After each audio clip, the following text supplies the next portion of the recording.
Baik, Assalamualaikum warahmatullahi wabarakatuh.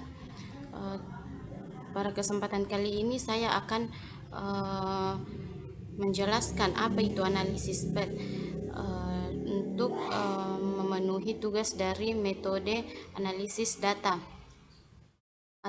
Saya atas nama Nurhaliza, NIM D1A1 19 050. Baik, definisi analisis PET. PET analisis. PET atau PET analisis. PET analisis merupakan perluasan dari regresi linear berganda dan yang memungkinkan analisis model-model yang lebih kompleks. PET analisis juga adalah model perluasan regresi yang digunakan untuk menguji keselarasan matriks korelasi dengan dua atau lebih model hubungan sebab akibat yang dibandingkan oleh peneliti. Modelnya digambarkan dalam bentuk gambar lingkaran dan panah, di mana anak panah tunggal menunjukkan sebagai penyebab. Regresi dikarenakan pada masing-masing variabel dalam suatu model sebagai variabel tergantung atau pemberi respon, sedang yang lain sebagai penyebab. Selanjutnya, PET analisis juga menurut para ahli yaitu Jonathan Sarwono 2011, dia mengatakan bahwa teknik analisis yang digunakan untuk menganalisis hubungan sebab akibat yang inherent antar variabel yang disusun berdasarkan urutan temporer dengan menggunakan koefisien jalur sebagai besaran nilai dalam menentukan besarnya pengaruh variabel independen eksogenus terhadap variabel dependen endogenus. Selanjutnya dari definisi-definisi tersebut dapat disimpulkan bahwa PET analisis dapat dikatakan sebagai kepanjangan dari analisis regresi berganda. Meski didasarkan sejarah terdapat perbedaan dasar antara PET analisis yang bersifat independen terhadap prosedur statistik dan dalam menentukan hubungan sebab akibat. Sedang regresi linear memang merupakan prosedur statistik yang digunakan untuk menganalisis hubungan sebab akibat antar variabel yang dikaji.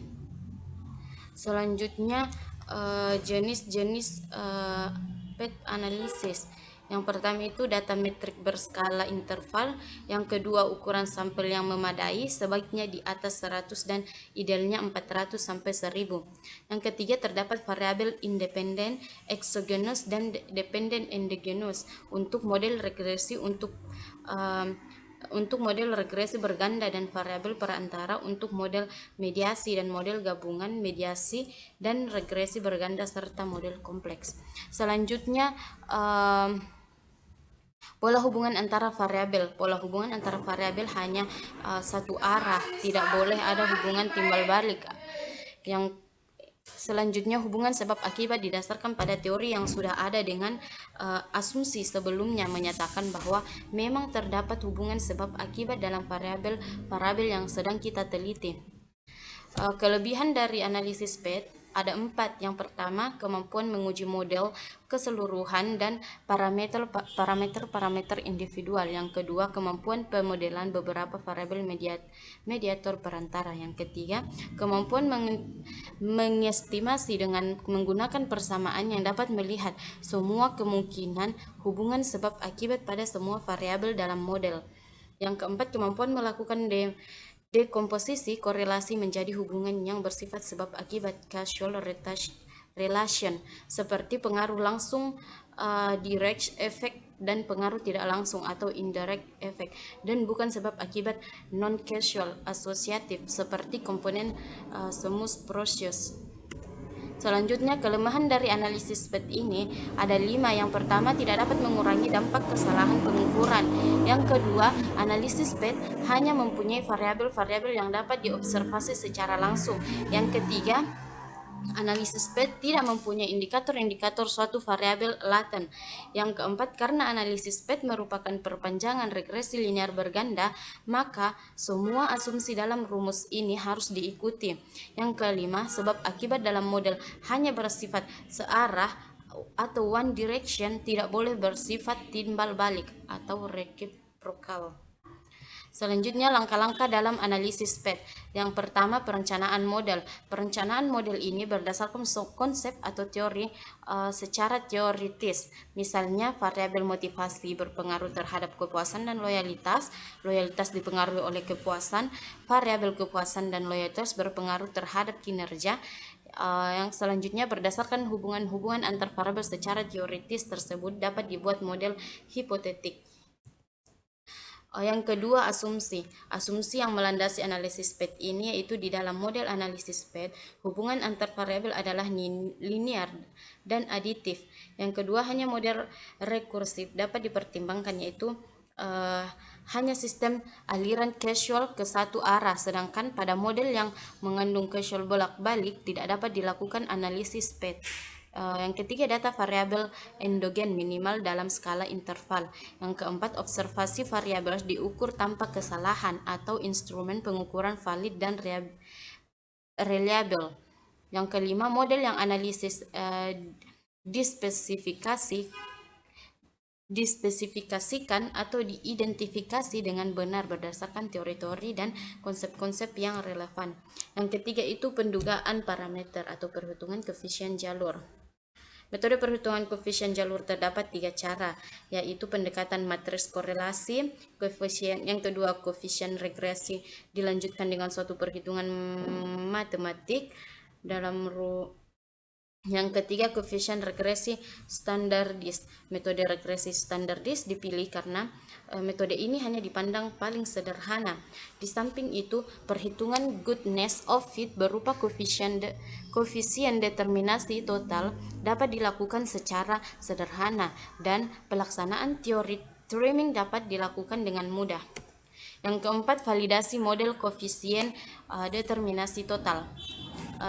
Yaitu total keragaman data yang dapat dijelaskan oleh model diukur dengan rumus sebagai berikut.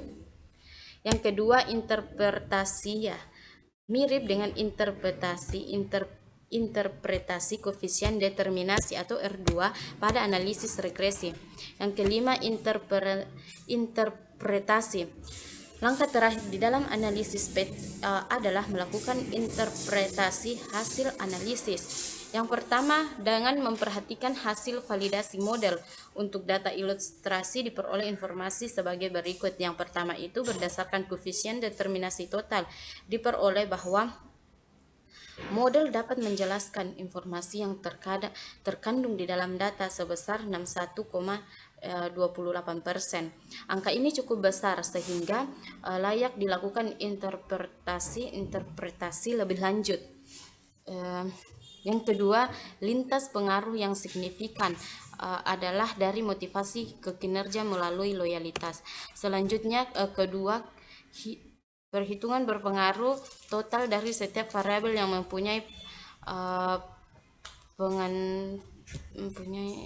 variabel endogen.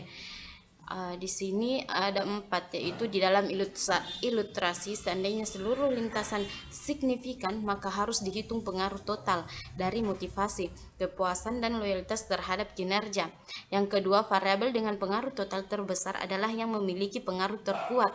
Yang ketiga, untuk data ilustrasi dapat dihasilkan informasi bahwa upaya meningkatkan kinerja karyawan harus dilakukan dengan cara meningkatkan motivasi dan diikuti dengan upaya agar karyawan lebih bersifat loyal. Yang keempat, pada keadaan demikian variabel loyalitas berfungsi sebagai variabel intervening atau mediating. Faktor-faktor yang mempengaruhi kriminalitas di Kabupaten Batang tahun dengan analisis jalur. Itu hasil analisis menunjukkan bahwa faktor yang memiliki pengaruh positif terbesar terhadap kriminalitas adalah faktor pengangguran dengan pengaruh langsung sebesar 0,395. Ini saya ambil dari jurnal. Selanjutnya, faktor yang memiliki pengaruh positif terbesar kedua adalah faktor pendidikan dengan pengaruh langsung sebesar 0,22 dan pengaruh tidak langsung 0,0818. Sedangkan faktor yang memiliki pengaruh positif terkecil adalah faktor moral dengan pengaruh sebesar 0,1180. Sekian dari presentasi saya.